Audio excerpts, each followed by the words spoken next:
I was once told that walking through a doorway could cause someone to forget even the most precious memories they had.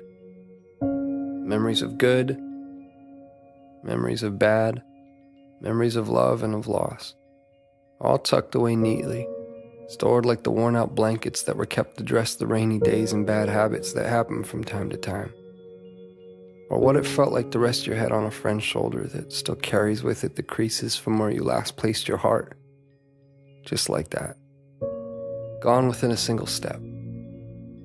That somehow 3 beams in an imaginary line drawn across some old aching floorboards were all that stood between you and the infinite silence of the very things that once colored your mind with sound.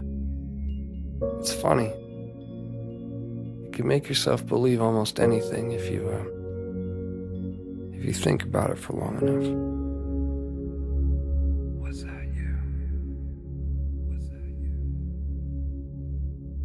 you? I was once told that the love I felt beating inside my chest was nothing more than my mind playing an unfair trick on my heart. And like a pair of dice dancing along the uneven pavement, their fate, much like yours or mine, had already been decided.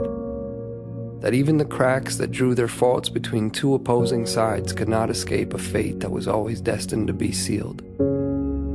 To think that someone could actually believe that the swelling tides of my heart were no more than an anxious highway of ins and outs anchoring my imagination to the castles I've been building in the sky. Well, maybe they are the crazy ones.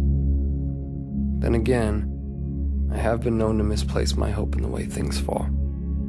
And if I had to confess, there stands a greater chance that I've all but lost my mind in here. So I suppose it's better off this way. Because I've always believed that the odds of finding what you seek tend to favor those who are open to seeking them in the first place. And I, for one, have never quite understood how odds stand to get even without that frame in mind.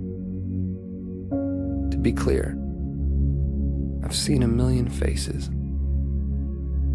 I've seen a million different faces, each one mirroring that of your own.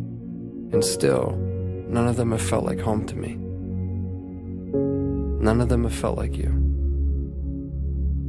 So here we are. And I can vaguely and strangely trace your outline. I can remember what it felt like to hold you. I can remember what it was like to stare blindly into your eyes for what felt like an eternity. How could I forget that? I could never forget that. I could never forget you. No matter how long it takes for my words to make their way through the vastness of this place we've called home, I unto you and you unto me, I say them and will continue to do so. Day after day, night after night, never knowing if you'll actually hear them. There's no place for time here. Just overlapping moments where I thought I'd found you. Where I thought I heard the sound of your breath. Where I felt your heart as it waited patiently for mine, retracing the steps that we left in the life before last. Before our eyes closed. Before the great divide. Before a doorway stood between you and me. As it stands, I found myself in that doorway again. With both feet in and your heart on my sleeve. But I can't bring myself to walk through this time. Not yet, at least. Not until I take one last look and see that it was you. That it was always you. Our hearts strewn across those old fragile floorboards. The silhouettes of each and every one of our memories playing out like a story that we both know we've seen before. I remember now. This was where I first found you. Beyond those closed doors, I will find you again. My love, I will find you again.